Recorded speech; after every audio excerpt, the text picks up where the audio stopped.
ಎಲ್ಲ ನನ್ನಷ್ಟೇ ವಯಸ್ಸಾಗಿರೋ, ನನಗಿಂತ ವಯಸ್ಸಾಗಿರೋ ಸೀನಿಯರ್ಗಳಲ್ಲಿ ನನ್ನದೊಂದು ಮನವಿ, 20 ವರ್ಷದಿಂದ 60 ವರ್ಷದವರೆಗೆ ಹಗಲು ರಾತ್ರಿಗಳನ್ನು ಒಂದು ಮಾಡಿ ಬೆವರು ರಕ್ತ ಸುರಿಸಿ ಸಂಪಾದನೆ ಮಾಡಿ ಏನೋ ನಿಮ್ಮ ತಕ್ಕ ಮಟ್ಟಿಗೆ ಒಂದು ಸಂಸಾರ ಕಟ್ಟಿರ್ತೀರಾ, 4 ಕಾಸು ಉಳಿಸಿರ್ತೀರಾ, ಸೈಟು ಮನೆ ಏನಾದ್ರು ಮಾಡ್ಕೊಂಡಿರ್ತೀರಾ, ಒಂದಷ್ಟು ಏನೋ 4 ಕಾಸು ಆದ್ರೂ ಒಂದಿಷ್ಟು ಸೇವಿಂಗ್ಸ್ ಮಾಡಿ ಇಟ್ಟೇ ಇರ್ತೀರಾ, ಇಲ್ಲಾಂದ್ರೆ ಏನೋ ಒಂದು ಸಣ್ಣ ಪ್ರಾಪರ್ಟಿನಾದ್ರು ಮಾಡಿಟ್ಟಿರ್ತೀರಾ.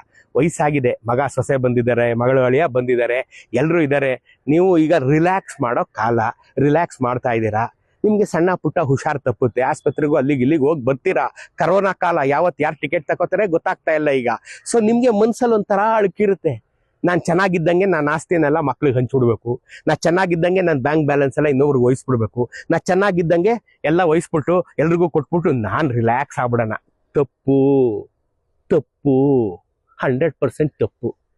ನೀನು ಕೊನೆ ಉಸಿರು ಎಳೆಯೋವರೆಗೆ ನಿನ್ನ ಆಸ್ತಿ, ಚರಾಚರ ಆಸ್ತಿ, ಬ್ಯಾಂಕ್ ಬ್ಯಾಲೆನ್ಸು, ಕ್ಯಾಶು, ತಿನ್ನ ಬಣ್ಣ ಎಲ್ಲನೂ ನಿನ್ನ ಕೈಲಿ ಇಟ್ಕೊಂಡ್ಯಾ, ನೀನು ಗೆದ್ದೆ. 3 ಕಾಸು ಮರ್ಯಾದೆ ಸಿಗುತ್ತೆ. ಸಾಯಕ್ ಮುಂಚೆನೆ, ಭಾಳ ಮುಂಚೆನೆ ಎಲ್ಲನೂ ಇನ್ನೊಬ್ರು ಕೊಟ್ಬಿಟ್ಯಾ. ಮಕ್ಕಳು ಮರಿ, ಮಗ ಅಳಿಯ ಸೊಸೆ ಎಲ್ರಿಗೂ ಕೊಟ್ಬಿಟ್ಯಾ. ನಿನ್ನ ಪಾಡು ನಾಯಿ ಪಾಡು. ನಿಮ್ಮನೇಲಿ ಸಾಕಿರೋ ಶಿಡ್ಜು ನಾಯಿ, ಜರ್ಮನ್ ಶೆಫರ್ಡ್ ನಾಯಿನೂ ಒಂದೇ, ನೀನು ಒಂದೇ ಆಗ್ಬಿಡ್ತೀಯ. ನೀ ಸಾಯೋ ತನಕ ಆಸ್ತಿ ನಿನ್ ಕೈಲಿ ಇಟ್ಕೊಂಡಿದ್ಯಾ, ಗೆದ್ದೆ. ಮಕ್ಳಿಗೆ ಹಂಚ್ತೀನಿ ಇನ್ನು ಮೂರ್ಖತನ ಮಾಡ್ದ್ಯಾ, ನಿನ್ನಂತ ಮುಟ್ಟಾಳ ಇನ್ನೊಬ್ಬ ಇರಲ್ಲ. ಯೋಚನೆ ಮಾಡಿ ನನ್ನ ವಯಸ್ಸಿನವರೇ ಯೋಚನೆ ಮಾಡಿ. ಏನೇ ಕಾರಣಕ್ಕೂ ಮಕ್ಳ ಹೆಸರು ಈಗೇನು ಅರ್ಜೆಂಟ್ ಇಲ್ಲ. ನೀವು ರೈಟ್ ಹೇಳಿದ್ಮೇಲೆ ಅವ್ರಿಗೆ ಗೊತ್ತು, ಅವ್ರಿಗೆಲ್ಲ ತಗೋತಾರ. ಅವರು ನಿಮ್ಮಿಂದ ಅವ್ರಿಗೆ ಹೋಗೋದು, ಯಾರಿಗೂ 3ನೇ ಅವ್ರಿಗೆ ಹೋಗಲ್ಲ. ಅರ್ಥ ಆಯ್ತಾ? ಅದಕ್ಕೆ ಏನೇನ್ ಬೇಕು ಭದ್ರಾ ಮಾಡಿರಿ. ಆ ಕೀ ಎಲ್ಲ ನಿಂತವಿಟ್ಕೊಂಡಿರಿ. ಆಯ್ತಾ? ನಿಮ್ ಕೈಗೆ ಹಾಕಿರೋ ಬ್ರೇಸ್ಲೆಟ್ಟು, ಚೈನು, ಉಂಗುರದ ಸಮೇತ ಯಾವ್ದು ಬಿಚ್ಕೊಡ್ಬೇಡಿ. ಎಲ್ಲ ನೀವು ರೈಟ್ ಹೇಳ್ಬೇಕು, ಎಲ್ಲ ಅವ್ರು ಬಿಚ್ಕೊಂಡೇ ಕಳ್ಸೋದು. ಮೈ ಮೇಲೆ ಒಂದು ಬಟ್ಟೆನೂ ಬಿಡಲ್ಲ ರೀ, ತೆಗೆದು ನಿಮ್ಮನ್ನ ಗುಂಡಿಗೆ ಬಿಸಾಕ್ಬಿಡ್ತಾರೆ. ನೀವೇ ನೋಡಿಲ್ವಾ? ಏನೇ ಕಾರಣಕ್ಕೂ ನೀವು ರೈಟ್ ಹೇಳೋವರೆಗೆ, ನೀವು ಅಂತರ್ಧಾನ ದೈವಾಧೀನರಾಗೋವರೆಗೆ ಯಾರಿಗೂ ಕೊಡಬೇಡಿ. ಎಲ್ಲ ನಿಮ್ಮ ಹತ್ರನೇ ಇಟ್ಕೊಂಡಿದ್ದೀರಿ. ನಿಮ್ಮ ಕೈಯಲ್ಲಿ ದುಡ್ಡು, ನೀವು ಶ್ರೀಮಂತರು ಅಷ್ಟೇ. ಇನ್ಯಾರನ್ನು ನಂಬೇಡಿ.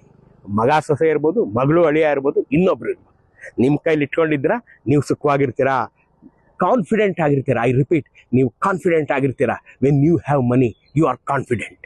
ಬ್ಯಾಂಕ್ ಬ್ಯಾಲೆನ್ಸು ತೀರಾ ಜಿಪುಣ್ತನ ಮಾಡಿ ಇನ್ನೂ ಉಳಿಸಿ ಬ್ಯಾಂಕಿಗೆ ತುಂಬಬೇಡಿ. ಮಕ್ಕಳಿಗೆ, ಮೊಮ್ಮಕ್ಕಳಿಗೆ ನೀನು ಎಷ್ಟು ಕೋಟಿ ಬ್ಯಾಲೆನ್ಸ್ ಇಟ್ಟರು ಅದು ಕಡಿಮೆನೆ, ಅವ್ರಿಗೆ ಅದು ಕಡಿಮೆನೆ. ಅರ್ಥ ಆಯ್ತಾ? ಏನ್ ಮಹಾ ಇಟ್ಬಿಟ್ಟಿದ್ದ ನಮ್ಮಪ್ಪ, ಸಾಯೋವರ್ಗೆ ಇಟ್ಕೊಂಡು ನಿಗಿರ್ತಾ ಇದ್ದ ಅಂತ ನಿಮ್ಮನ್ನ ಆಡ್ಕೊಳ್ಳೋದು ಕಟ್ಟಿಟ್ಟ ಬುತ್ತಿ. ಆಯ್ತಾ? ನಿಮ್ಗೆ ಎಷ್ಟು ಬೇಕೋ ಅಷ್ಟು ಖರ್ಚು ಮಾಡಿ, ಸ್ವಲ್ಪ ರಿಲ್ಯಾಕ್ಸ್ ಆಗಿ ಖರ್ಚು ಮಾಡಿ.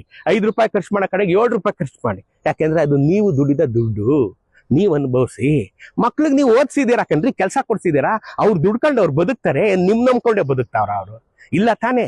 ನೀವು ರಿಲ್ಯಾಕ್ಸ್ ಆಗಿ ಬದುಕಿ, ನಿಮ್ ಗೌರವ ನೀವು ಉಳಿಸ್ಕೊಳ್ಳಿ. ನಿಮ್ಗೂ ಗೌರವ, ಮಕ್ಳಿಗೂ ಗೌರವ. ನೆನ್ಪಿಟ್ಕೊಳ್ಳಿ.